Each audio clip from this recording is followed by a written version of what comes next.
ಕನ್ನಡ ಬೈಗುಳ ಓದು ಪುಸ್ತಕದ 3ನೆಯ ಅಧ್ಯಾಯ. ನಾವೇಕೆ ಬೈಯುತ್ತೇವೆ? ಗುರುಗಳಾದ ಡಾಕ್ಟರ್ ಕೆ.ವಿ. ನಾರಾಯಣ ಅವರ ಮಾರ್ಗದರ್ಶನದಲ್ಲಿ ಸಂಶೋಧನೆ ಮಾಡಿ ನಾನು ರಚಿಸಿದ ಕನ್ನಡ ಬೈಗುಳಗಳ ಅಧ್ಯಯನ ಎಂಬ ಬರಹಕ್ಕೆ 1994ನೇ ಇಸ್ವಿಯಲ್ಲಿ ಬೆಂಗಳೂರು ವಿಶ್ವವಿದ್ಯಾನಿಲಯದಿಂದ PhD ಪದವಿ ಬಂದಾಗ ಮೆಚ್ಚಿದವರಿಗಿಂತ ಅಚ್ಚರಿಗೊಂಡವರು ಮತ್ತು ಆತಂಕಪಟ್ಟವರೇ ಹೆಚ್ಚು.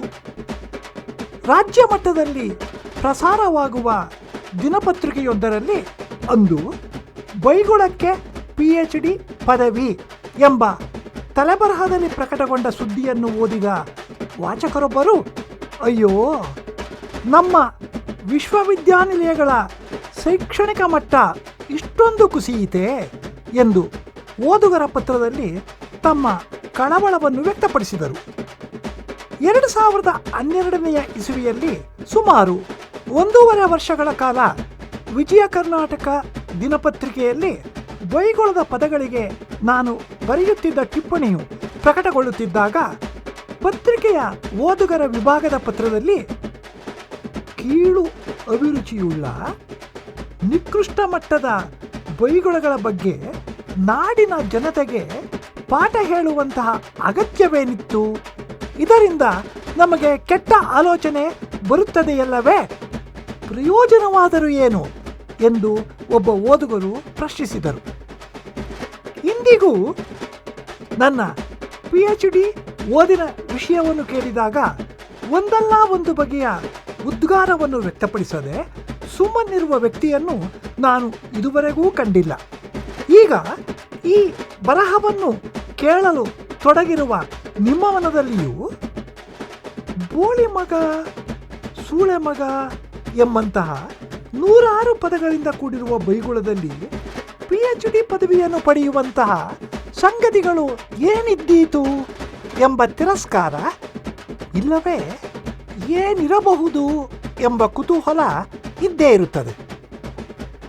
ಬೈಗುಳ ಎಂದ ಕೂಡಲೇ ಅದು ಕೆಟ್ಟದ್ದು ಎಂದು ನಾವೆಲ್ಲರೂ ಹೇಳುತ್ತೇವೆ. ಆದರೆ ನಮ್ಮ ಜೀವಮಾನದಲ್ಲಿ ಇತರರನ್ನು ಬೈಯದೆ, ಪ್ರಾಣಿ ಪಕ್ಷಿಗಳನ್ನು ಮತ್ತು ವಸ್ತುಗಳನ್ನು ಬೈಯದೆ, ಬೇರೆಯವರಿಂದ ಬೈಸಿಕೊಳ್ಳದೆ, ಕೆಲವೊಮ್ಮೆ ನಮ್ಮನ್ನು ನಾವೇ ಬೈದುಕೊಳ್ಳದೆ ಇರಲು ಸಾಧ್ಯವೇ ಇಲ್ಲ. ನಾವೆಲ್ಲರೂ ಒಂದಲ್ಲ ಒಂದು ಬಗೆಯ ಬೈಗುಳವನ್ನು ತಿಳಿದಿದ್ದೇವೆ ಮತ್ತು ಹಲವಾರು ಸನ್ನಿವೇಶಗಳಲ್ಲಿ ಅದನ್ನು ಆಡುತ್ತಿರುತ್ತೇವೆ. ಈ ರೀತಿ ನಮ್ಮ ನಡೆನುಡಿಯಲ್ಲಿ ಆಸುವಕ್ಕಾಗಿ ಮಾನವರ ಸಾಮಾಜಿಕ ವರ್ತನೆಯ ಒಂದು ಭಾಗವಾಗಿರುವ ಬೈಗುಳಗಳ ಬಗ್ಗೆ ಹೆಚ್ಚಿನ ಸಂಗತಿಯನ್ನು ತಿಳಿಯಬೇಕೆಂದರೆ ಜನರ ದಿನನಿತ್ಯದ ಜೀವನದ ಆಗು ಹೋಗುಗಳಲ್ಲಿ ಬೈಗುಳಗಳು ಬಳಕೆಗೊಂಡಿರುವ ಪ್ರಸಂಗಗಳನ್ನು ಗಮನಿಸಬೇಕಾದ ಅಗತ್ಯವಿದೆ.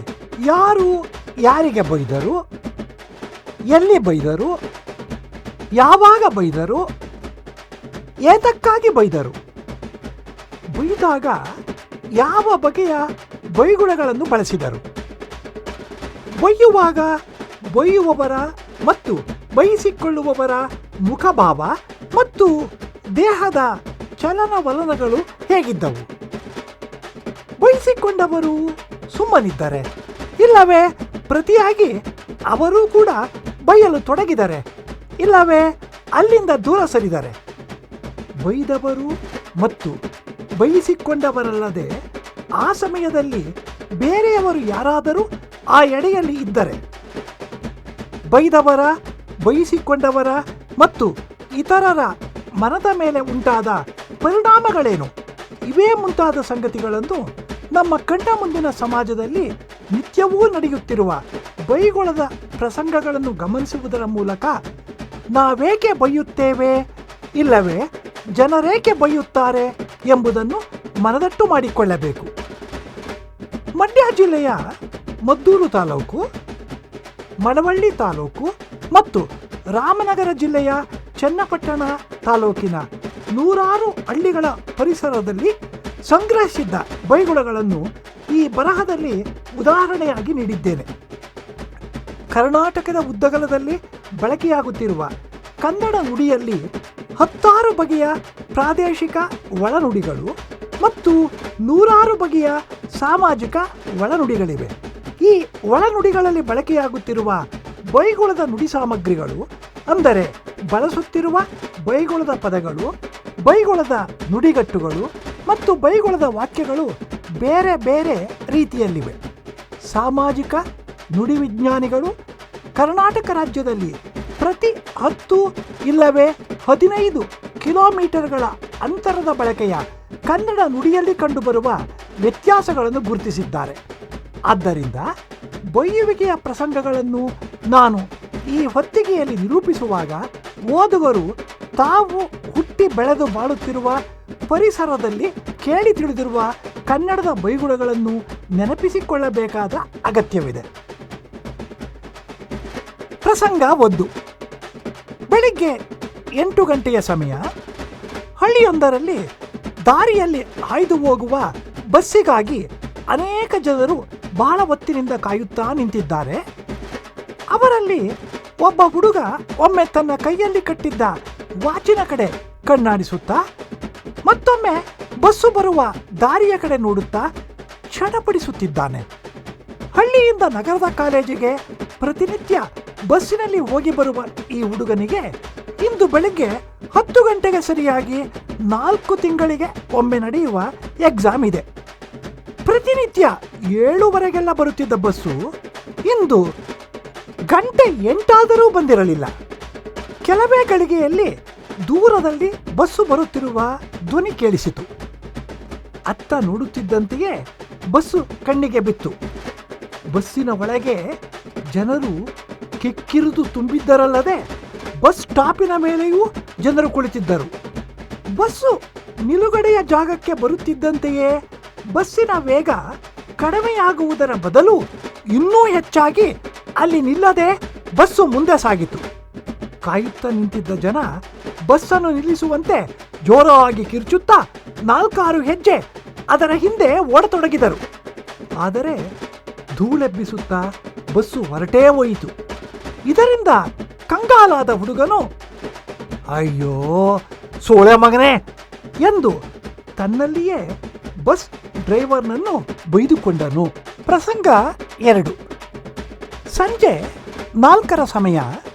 ಸುಮಾರು 60 ವಯಸ್ಸಿನ ರಾಮಣ್ಣನವರು ಮನೆಯಲ್ಲಿ ಕುರ್ಚಿಯಲ್ಲಿ ಕುಳಿತುಕೊಂಡು ಪುಸ್ತಕವೊಂದನ್ನು ಓದುತ್ತಿದ್ದರು. ಯಾರೋ ಕಾಲಿಂಗ್ ಬೆಲ್ ಮಾಡಿದ ಶಬ್ದ ಕೇಳಿಬಂತು. ಬಾಗಿಲನ್ನು ತೆರೆಯಲೆಂದು ಆತುರಾತುರವಾಗಿ ಮೇಲಕ್ಕೆದ್ದು ಹೆಜ್ಜೆ ಇಡುವಾಗ ಕುರ್ಚಿಯ ಒಂದು ಕಾಲಿಗೆ ಮೊಣಕಾಲು ಬಡಿದು ರಾಮಣ್ಣನವರಿಗೆ ತುಂಬಾ ನೋವಾಯಿತು. ಥು ದರಿದ್ರದ್ದೇ ಎಂದು ಕುರ್ಚಿಯನ್ನು ಶಪಿಸುತ್ತಾ ಏಟು ಬಿದ್ದ ಜಾಗವನ್ನು ಮುಟ್ಟಿ ಮುಟ್ಟಿ ನೋಡಿಕೊಳ್ಳುತ್ತಾ ಬಾಗಿಲ ಬಳಿ ಬಂದರು. ಪ್ರಸಂಗ 3. ಬೆಳಗ್ಗೆ 10 ಗಂಟೆಯ ಹೊತ್ತಿಗೆ ಮಗ ಸೊಸೆ ಇಬ್ಬರು ಕೆಲಸಕ್ಕೆ ಹೋದ ನಂತರ ಮನೆಯಲ್ಲಿದ್ದ ಬೋರಮ್ಮನವರು ತಿಂಡಿ ತಿಂದು ಒಂದು ಗಡಿಗೆ ಮಲಗೋಣವೆಂದು ಚಾಪೆಯ ಮೇಲೆ ಒರಗಿದರು. ಇನ್ನೇನು ನಿದ್ದೆ ಹತ್ತುತ್ತಿತ್ತು. ಅಷ್ಟರಲ್ಲಿ ಅಡುಗೆ ಮನೆಯಲ್ಲಿ ಪಾತ್ರೆಯೊಂದು ಉರುಳಿ ಬಿದ್ದ ಧ್ವನಿಯೊಡನೆ ದಡಾರನೆ ಏನೋ ನೆಗೆದು ಹಾರಿ ಹೋದ ಶಬ್ದ ಕೇಳಿಬಂತು. ಅಯ್ಯೋ ಹಾಳು ಬಸ್ತಿದೆ ಎಂದು ಕೊತ್ತಿಯನ್ನು ಅಂದರೆ ಬೆಕ್ಕನ್ನು ನಿಂದಿಸುತ್ತಾ ಮೇಲೆದ್ದು ಅಡಿಗೆ ಮನೆಯತ್ತ ಹೆಜ್ಜೆ ಇಟ್ಟರು. ಪ್ರಸಂಗ 4. ಬೆಳಗ್ಗೆ 10 ಗಂಟೆಯ ಸಮಯ. ಬೆಂಗಳೂರು ಮೈಸೂರಿನ ಹೆದ್ದಾರಿಯಲ್ಲಿ ಒಂದು ಸರ್ಕಾರಿ ಬಸ್ಸು ವೇಗದಲ್ಲಿ ಸಾಗುತ್ತಿತ್ತು. 4 ರಸ್ತೆಗಳು ಸೇರುವ ಕಡೆಯೊಂದರಲ್ಲಿ ಯಾವ ಸಿಗ್ನಲ್ ಅನ್ನು ಗಮನಿಸದೆ ಸ್ಕೂಟರ್ ಸವಾರನು ಅಡ್ಡಲಾಗಿ ಬಂದಾಗ ಬಸ್ ಡ್ರೈವರ್ ಸಡನ್ ಆಗಿ ಬ್ರೇಕನ್ನು ಒತ್ತಿ ಬಸ್ಸನ್ನು ಸ್ವಲ್ಪ ಬಲಕ್ಕೆ ತಿರುಗಿಸಿ ಮತ್ತೆ ಎಡಕ್ಕೆ ತಿರುಗಿಸಿ ಬಸ್ಸನ್ನು ನಿಯಂತ್ರಣಕ್ಕೆ ತರುತ್ತಿದ್ದಂತೆಯೇ ಸ್ಕೂಟರ್ ಸವಾರನು ಗಾಬರಿಯಿಂದ ಪಕ್ಕಕ್ಕೆ ಸರಿದು ಸ್ಕೂಟರ್ ನಿಲ್ಲಿಸಿದ. ಥೋ ಲುಚ್ಚ ಬಾಂಚತ್ ಎಂದು ಸ್ಕೂಟರ್ ಸವಾರನ ಕಡೆಗೆ ನೋಡಿ ಡ್ರೈವರನ್ನು ಬೈಯುತ್ತಾ ಬಸ್ಸನ್ನು ಮುನ್ನಡೆಸಿದ. ಈ ಮೇಲ್ಕಂಡ 4 ಸನ್ನಿವೇಶಗಳಲ್ಲಿ ಬೈಗುಳಗಳು ಏಕೆ ಬಳಕೆಯಾಗಿವೆ ಎಂಬುದನ್ನು ಈಗ ಪರಿಶೀಲಿಸೋಣ. ಎಕ್ಸಾಮ್ ತಪ್ಪಿ ಹೋಗದಿರುವುದರಿಂದ ಹುಡುಗನಿಗೆ ಹಾನಿಯುಂಟಾಯಿತು. ಮೊಣಕಾಲಿಗೆ ಪೆಟ್ಟು ಬಿದ್ದು ರಾಮಣ್ಣನವರಿಗೆ ನೋವಾಯಿತು. ಬೋರಮ್ಮನವರ ನಿದ್ರೆಯೂ ಹಾಳಾಯಿತು. ಸ್ಕೂಟರ್ ಸವಾರನು ಅಡ್ಡ ಬಂದುದರಿಂದ ಡ್ರೈವರನು ಇನ್ನೆಲ್ಲಿ ಅವಘಡ ಉಂಟಾಗಿ ಸಾವು ನೋವಾಗುವುದೋ ಎಂದು ಆತಂಕಗೊಂಡನು. ಈ ಪ್ರಸಂಗಗಳಲ್ಲಿ ಹಾನಿ, ನೋವು, ನಿದ್ದೆಗೆ ತೊಂದರೆ ಮತ್ತು ಅವಘಡದ ಆತಂಕಕ್ಕೆ ಗುರಿಯಾದ ವ್ಯಕ್ತಿಗಳು ತಮ್ಮ ಮನದಲ್ಲಿ ಉಂಟಾದ ಭಾವನೆಗಳನ್ನು ಹೊರಹಾಕಲು ಬೈಗುಳವನ್ನು ಬಳಸಿದ್ದಾರೆ. ಒಂದು ವೇಳೆ ಈ 4 ಪ್ರಸಂಗಗಳಲ್ಲಿ ಪಾಲ್ಗೊಂಡಿದ್ದವರು ಏನೊಂದನ್ನೂ ಮಾತನಾಡದೆ, ಇಲ್ಲವೇ ಮನಸ್ಸಿನಲ್ಲಿ ಯಾವುದೇ ಬಗೆಯ ದುಗುಡವನ್ನು ಹೊಂದದೆ, ಯಾವುದೇ ಒಂದು ಬಗೆಯ ಪ್ರತಿಕ್ರಿಯೆಯನ್ನು ತೋರಿಸದೆ ಸುಮ್ಮನಿರಬಹುದಿತ್ತೇ ಎಂಬ ಪ್ರಶ್ನೆಯನ್ನು ನಾವು ಹಾಕಿಕೊಂಡರೆ, ಅವರ ಜಾಗದಲ್ಲಿ ನಾವೇ ಇದ್ದರೂ ಇಲ್ಲವೇ ಯಾವುದೇ ವ್ಯಕ್ತಿ ಇದ್ದರೂ ಸುಮ್ಮನಿರುವುದಕ್ಕೆ ಆಗುತ್ತಿರಲಿಲ್ಲ ಎಂಬ ಉತ್ತರ ದೊರಕುತ್ತದೆ. ಬೈಗುಳದ ನುಡಿಗಳನ್ನಾಡುವುದಕ್ಕೆ ಬದಲಾಗಿ ಮತ್ತಾವ ಬಗೆಯಲ್ಲಿ ಅವರೆಲ್ಲರೂ ತಮ್ಮ ಆಕ್ರೋಶವನ್ನ, ನೋವನ್ನ, ಭಾವನೆಗಳನ್ನ ಹೊರಹಾಕಬಹುದಾಗಿತ್ತು ಎಂಬ ಪ್ರಶ್ನೆಗೆ ಒಂದೆರಡು ಬಗೆಯ ಉತ್ತರಗಳನ್ನು ಮತ್ತು ಅದರಿಂದ ಉಂಟಾಗಬಹುದಾಗಿದ್ದ ಪರಿಣಾಮಗಳನ್ನು ಊಹೆ ಮಾಡಿಕೊಳ್ಳೋಣ. ಮೊದಲನೆಯ ಪ್ರಸಂಗದಲ್ಲಿ ಹುಡುಗನು ಬಸ್ಸಿಗೆ ಕಲ್ಲನ್ನು ಹೊಡೆದು ಹಾನಿ ಮಾಡಿ ನಿಲ್ಲಿಸಬಹುದಿತ್ತು.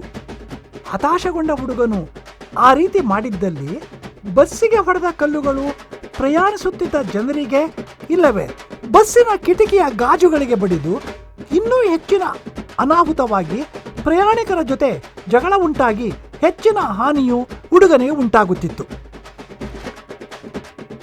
ಎರಡನೆಯ ಪ್ರಸಂಗದಲ್ಲಿ ನೋವಿಗೆ ಕಾರಣವಾದ ಕುರ್ಚಿಯನ್ನು ಕಾಲಿನಿಂದ ಒದೆಯಬಹುದಿತ್ತು. ಆ ರೀತಿ ಒದ್ದಿದ್ದರೆ ರಾಮಣ್ಣನವರ ಕಾಲಿಗೆ ಮತ್ತೊಮ್ಮೆ ನೋವಾಗುತ್ತಿತ್ತು. ಮೂರನೆಯ ಪ್ರಸಂಗದಲ್ಲಿ ಅಡುಗೆಯ ಮನೆಯಲ್ಲೇ ಇದ್ದ ಬೆಕ್ಕನ್ನು ಕಂಡು ಬೋರಮ್ಮನವರು ಅದರ ಮೇಲೆ ಒಂದು ಕೋಲನ್ನು ಎಸೆಯಬಹುದಿತ್ತು. ಆಗ ಎಸೆದ ಕೋಲು ಕಿಟಕಿಯ ಗಾಜಿಗೆ ಬಡಿಯಬಹುದಿತ್ತು. ನಾಲ್ಕನೆಯ ಪ್ರಸಂಗದಲ್ಲಿ ಡ್ರೈವರನ್ನು ಬಸ್ಸನ್ನು ನಿಲ್ಲಿಸಿ ಕೆಳಕ್ಕೆ ಇಳಿದು ಬಂದು ಸ್ಕೂಟರ್ ಸವಾರನಿಗೆ ಎರಡೇಟು ಬಾರಿಸಬಹುದಾಗಿತ್ತು. ಆಗ ಸ್ಕೂಟರ್ ಸವಾರನು ಪ್ರತಿಯಾಗಿ ಕೈ ಮಾಡಬಹುದಿತ್ತು. ಈ ಸಮಯದಲ್ಲಿ ಸುತ್ತಮುತ್ತಲಿನ ಜನ ಸೇರಿ ಮತ್ತೇನಾದರೂ ದೊಡ್ಡ ಗಲಾಟೆಯೇ ಉಂಟಾಗುತ್ತಿತ್ತು. ಹಾಗಾದರೆ ಇಂತಹ ಅನೇಕ ಬಗೆಯ ಪೆಟ್ಟು, ಹಾನಿ ಇಲ್ಲವೇ ತೊಂದರೆಗೆ ಒಳಗಾಗುವುದರ ಬದಲು ಒಂದೆರಡು ಬೈಗುಳಗಳನ್ನು ಆಡುವುದರ ಮೂಲಕವೇ ತಮ್ಮ ಒಳಮಿಡಿತವನ್ನು ಹೊರಹಾಕಿ ಸುಮ್ಮನಾದುದರಿಂದ ವ್ಯಕ್ತಿಗಳ ಮನಸ್ಸಿನ ಕೋಪತಾಪವೂ ಕಡಿಮೆಯಾಯಿತು ಹಾಗೂ ಯಾವುದೇ ಬಗೆಯ ಅನಾಹುತ ನಡೆಯುವುದು ತಪ್ಪಿದಂತಾಯಿತು. ಈ ಹಿನ್ನೆಲೆಯಿಂದ ಬೈಗುಳಗಳನ್ನು ನೋಡಿದಾಗ ಒಂದು ಸಂಗತಿಯು ಎದ್ದು ಕಾಣುತ್ತದೆ. ನಮ್ಮ ಜೀವನದ ವ್ಯವಹಾರಗಳಲ್ಲಿ ಪ್ರತಿದಿನವೂ ಮನೆಯಲ್ಲಿ, ನೆರೆಹೊರೆಯಲ್ಲಿ, ಬೀದಿಯಲ್ಲಿ ಇಲ್ಲವೇ ನಾವು ದುಡಿಯುವ ನೆಲೆಗಳಲ್ಲಿ ನಮಗೆ ಇತರರಿಂದ ಅಡ್ಡಿ, ಆತಂಕ, ನೋವು, ಹತಾಶೆ ಉಂಟಾದಾಗ ನಮ್ಮ ಮೈಮನದಲ್ಲಿ ಕೆರಳುವ ಕೋಪದ ಒಳಮಿಡಿತವನ್ನು ಬೈಗುಳದ ಮೂಲಕ ಹೊರಹಾಕುವುದರ ಬದಲು ಅದಕ್ಕೆ ಕಾರಣರಾದ ವ್ಯಕ್ತಿಗಳ ಮೇಲೆ ಕೈ ಮಾಡಿ ಹೊಡೆಯಲು ತೊಡಗಿದರೆ ಪರಿಸ್ಥಿತಿಯು ಏನಾಗಬಹುದು ಎಂಬುದನ್ನು ಅರೆಗಳಿಗೆ ಯೋಚಿಸಿ ನೋಡಿ. ನಾವು ಅವರಿಗೆ ಹೊಡೆದಂತೆಯೇ ನಮ್ಮಿಂದ ಅಡ್ಡಿ ಆತಂಕಕ್ಕೆ ಒಳಗಾದವರು ನಮಗೆ ಹೊಡೆಯಲು ತೊಡಗಿದರೆ ಅದು ಅನೇಕ ಬಗೆಯ ಅನಾಹುತಗಳಿಗೆ ನಾಂದಿಯಾಗುತ್ತದೆ. ಹಾಗೇನಾದರೂ ಆದರೆ ವಾಸ್ತವವಾಗಿ ಯಾರೊಬ್ಬರೂ ಉಳಿಯುವುದಕ್ಕೆ ಆಗುವುದೇ ಇಲ್ಲ. ಬರೀ ಹೊಡೆದಾಟವನ್ನೇ ಎಲ್ಲ ಕಡೆಗಳಲ್ಲಿ ಎಲ್ಲ ಸಮಯದಲ್ಲಿಯೂ ಕಾಣಬೇಕಾಗುತ್ತದೆ. ಇದಕ್ಕೆ ಬದಲಾಗಿ ನಮ್ಮ ಕೋಪಕ್ಕೆ ಇಲ್ಲವೇ ಸಂಕಟಕ್ಕೆ ಕಾರಣರಾದ ವ್ಯಕ್ತಿಯ ಮೈ ಮೇಲೆ ಹೊಡೆದು ಬಡಿದು ಹಲ್ಲೆ ಮಾಡಿ ನಮ್ಮ ಇಲ್ಲವೇ ಇತರರ ಮಾನ ಪ್ರಾಣಗಳಿಗೆ ಹಾನಿಯಾಗುವಂತೆ ನಡೆದುಕೊಳ್ಳುವುದರ ಬದಲು ನಾಲ್ಕಾರು ನುಡಿಗಳ ಮೂಲಕ ಬೈದು ನಮ್ಮ ಮೈಮನದ ಉದ್ವೇಗವನ್ನು ಹೊರಹಾಕುವುದರಿಂದ ಯಾರೊಬ್ಬರಿಗೂ ಹೆಚ್ಚಿನ ಹಾನಿಯುಂಟಾಗುವುದಿಲ್ಲ. ಆದುದರಿಂದಲೇ ಇತರರ ಮೈ ಮೇಲೆ ಕೈ ಮಾಡಿ ಹೊಡೆದು ಬಡಿದು ಹಲ್ಲೆ ಮಾಡುವುದರ ಬದಲು ಮಾತಿನ ಮೂಲಕ ಹಲ್ಲೆ ಮಾಡುವ ಬೊಯ್ಯುವಿಕೆಯನ್ನು ಮಾನವನು ನಾಗರಿಕತೆಯತ್ತ ಅಡಿಯಿಟ್ಟ ದೊಡ್ಡ ಹೆಜ್ಜೆಗಳಲ್ಲಿ ಒಂದೆಂದು ಜಾಕ್ಸನ್ ಎಂಬ ಮನೋವಿಜ್ಞಾನಿಯು ಅಭಿಪ್ರಾಯಪಟ್ಟಿದ್ದಾರೆ. 1879ರಿಂದ 1958 ಅವಧಿಯಲ್ಲಿದ್ದ ಜಾಕ್ಸನ್ ಎಂಬ ಮನೋವಿಜ್ಞಾನಿ ಈ ರೀತಿ ಹೇಳಿದ್ದಾರೆ: It has been said that he who was the first to abuse his fellow man, instead of knocking out his brains without a word, laid there by the basis of civilization. ಅಡುಗೆಯನ್ನು ಮಾಡುತ್ತಿರುವಾಗ ಕುಕ್ಕರಿನಲ್ಲಿ ಕುದಿಯುತ್ತಿರುವ ದ್ರವ ವಸ್ತುಗಳ ಬಿಸಿಯಾದ ಆವಿಯ ಪ್ರಮಾಣ ಹೆಚ್ಚಾದಾಗ ಆವಿಯು ಹೊರಕ್ಕೆ ಹೋಗುವಂಥ ಕವಾಟದ ವ್ಯವಸ್ಥೆ ಇಲ್ಲದಿದ್ದರೆ ಕುಕ್ಕರ್ ಸಿಡಿಯುತ್ತದೆ. ಅಂತೆಯೇ ನಮ್ಮ ಮನದಲ್ಲಿ ಕುದಿಯುವ ಒಳಮಿಡಿತಗಳನ್ನು ಹೊರಹಾಕದಿದ್ದರೆ ಅದು ನಮ್ಮ ಮೈಮನದ ಮೇಲೆ ಬಹು ಬಗೆಯಲ್ಲಿ ಘಾಸಿಯನ್ನು ಉಂಟು ಮಾಡುತ್ತದೆ. ಆದ್ದರಿಂದ ಬೊಯ್ಯುವಿಕೆಯು ನಮ್ಮ ಮೈಮನದ ಆರೋಗ್ಯವನ್ನು ಕಾಪಾಡಿಕೊಳ್ಳುವುದರ ಜೊತೆಗೆ ಇತರರಿಗೂ ಹಾನಿಯಾಗದಂತೆ ನಡೆದುಕೊಳ್ಳಲು ನೆರವಾಗುವಂಥ ಒಂದು ಬಗೆಯ ಸಾಮಾಜಿಕ ವರ್ತನೆಯಾಗಿ ಬಳಕೆಯಲ್ಲಿದೆ.